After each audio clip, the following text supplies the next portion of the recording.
আমন্ত্রণ জানাচ্ছি প্রবাস কণ্ঠ রাতের বুলেটিনে powered by my NJ trip. শুরুতে জানাবো আজকের প্রধান শিরোনামগুলো। প্রধানমন্ত্রী আনোয়ার ইব্রাহিমের শারীরিক অবস্থার উন্নতি, কৃতজ্ঞতা প্রকাশ। সুদানে অবিলম্বে সহিংসতা বন্ধের আহ্বান মালয়েশিয়ার প্রধানমন্ত্রীর। এবং তারেক রহমানের নির্দেশনায় উজ্জীবিত মালয়েশিয়া বিএনপি নেতাকর্মীরা। দেখছিলেন শিরোনাম, এবার বিস্তারিত। এখন থেকে প্রতি শনি ও রবিবার আমাদের এনজে ট্রিপ অফিসে আমরা আয়োজন করছি এনজে ট্রিপ কফির আড্ডা। এটা শুধুমাত্র আড্ডা নয়, এটা আমাদের এজেন্ট এবং কাস্টমার মিট আপ ডে। যারা আমাদের B2B এজেন্ট কিংবা নতুন এজেন্ট হতে চান, অথবা যারা air ticket, visa, tour package সম্পর্কে আরো বিস্তারিত জানতে চান, তারা কিন্তু সরাসরি আমাদের সঙ্গে এসে কথা বলতে পারেন একদম কফির টেবিলে বসে। এজেন্ট এবং কাস্টমারদের জন্য আমাদের এক্সপার্ট টিম থাকবে, যেন আপনাদের অভিযোগ এবং সাজেশন দুটো নিয়ে আলোচনা করা যায়। তাই প্রতি সপ্তাহের এই কফির আড্ডায় অংশ নিয়ে আমাদের সঙ্গে আপনার সম্পর্ক গড়ে তুলুন আরো বেশি বন্ধুত্বপূর্ণ।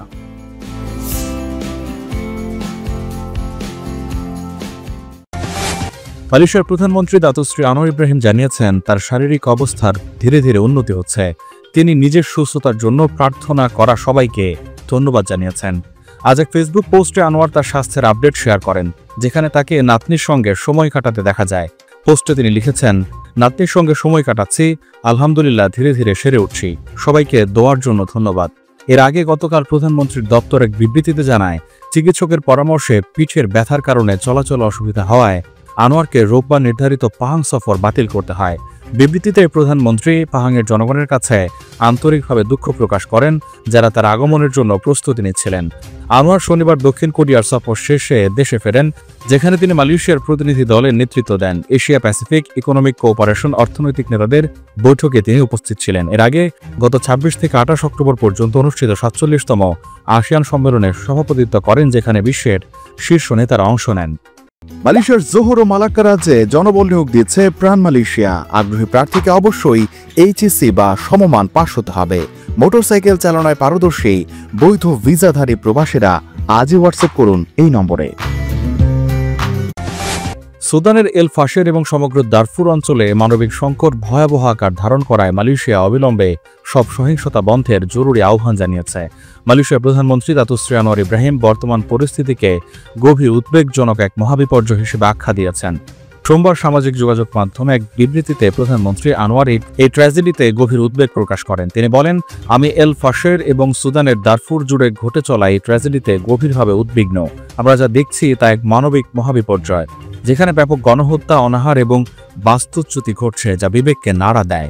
তিনি আরও বলেন, মানবতা বিরোধী অপরাধ, গণহত্যার সমতুল্য নৃশংসতার ঘটনাগুলো সম্পূর্ণভাবে অগ্রহণযোগ্য। মালয়েশিয়া অবিলম্বে সহিংসতা বন্ধের দাবি জানাচ্ছে এবং আন্তর্জাতিক মানবিক আইন অনুসারে বেসামরিক নাগরিকদের সুরক্ষা নিশ্চিত করার আহ্বান জানাচ্ছে।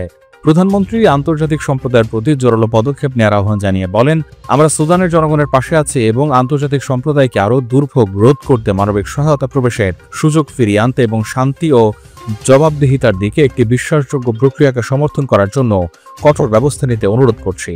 আল জাজিরা এবং হিউম্যান রাইটস ওয়াচের প্রতিবেদন অনুযায়ী এই অঞ্চলে ব্যাপক নৃশংসতা চলছে। এর মধ্যে রয়েছে বেসামরিক নাগরিক হত্যা, নারী ও শিশুদের ওপর লক্ষ্য করে হামলা, হাসপাতাল ও স্কুল ধ্বংস করা এবং জাগাওয়ার মতো জাতিগোষ্ঠীর বিরুদ্ধে পদ্ধতিগত নির্যাতন, যাদেরকে সরকার সমর্থক বলে মনে করা হয়। মালয়েশিয়া প্রবাসী বাংলাদেশের কর্মজীবী ও শিক্ষার্থীদের মধ্যে নতুন উদ্দীপনা ও রাজনৈতিক প্রাণচাঞ্চল্য তৈরি হয়েছে বিএনপির নতুন ও প্রাথমিক সদস্যপদ নিবন্ধন কর্মসূচিকে ঘিরে। গত 2 নভেম্বর মালয়েশিয়ার সময় রাত 8টায় লন্ডন থেকে ভার্চুয়ালি যুক্ত হয়ে দলের ভারপ্রাপ্ত চেয়ারম্যান তারেক রহমান আনুষ্ঠানিকভাবে এই কর্মসূচির উদ্বোধন করেন। উদ্বোধনী এই অনুষ্ঠানটি অনুষ্ঠিত হয় কুয়ালালামপুরের অভিজাত জি টাওয়ারের একটি সুসজ্জিত হলরুমে। প্রবাসী নেতাকর্মীদের ঢল নামে সেখানে। বিভিন্ন রাজ্য শাখা, যুবদল, স্বেচ্ছাসেবক দল ও ছাত্র দলের শতাধিক প্রতিনিধির অংশগ্রহণে অনুষ্ঠানটি পরিণত হয় এক মিলন মেলায়। ভার্চুয়াল প্ল্যাটফর্মে যুক্ত হয়ে বিএনপির ভারপ্রাপ্ত চেয়ারম্যান তারেক রহমান বলেন, বাংলাদেশ জাতীয়তাবাদী দল জনগণের দল, জনগণের শক্তিতে বিএনপি পুনর্গঠিত হবে। বিদেশ অবস্থানরত প্রবাসীরা দলের রক্তস্রোতের মতো, তাদের আন্তরিকতা ও দেশপ্রেম আমাদের আন্দোলনের প্রাণশক্তি। তিনি আরও বলেন, এই সদস্যপদ নিবন্ধন শুধু কাগজে কার্যক্রম নয়, এটি দলের ভিত মজবুত করার একটি ঐতিহাসিক পদক্ষেপ। প্রতিটি নিবন্ধিত সদস্যই হবে ভবিষ্যৎ আন্দোলনের সৈনিক। তারেক রহমান প্রবাসী নেতাদের উদ্দেশ্যে আহ্বান জানান, সংগঠনকে ব্যক্তিকেন্দ্রিক নয়, নীতিনিষ্ঠ প্রাতিষ্ঠানিকভাবে শক্তিশালী করার জন্য। তিনি বলেন, আমাদের লক্ষ্য শুধু সরকার পরিবর্তন নয়, বরং গণতন্ত্রকে পুনরুদ্ধার করা। এজন্য প্রবাসীদের ঐক্যবদ্ধ কণ্ঠে দেশের গণতান্ত্রিক অধিকার পুনরুদ্ধারের আন্দোলনে অংশ নিতে হবে।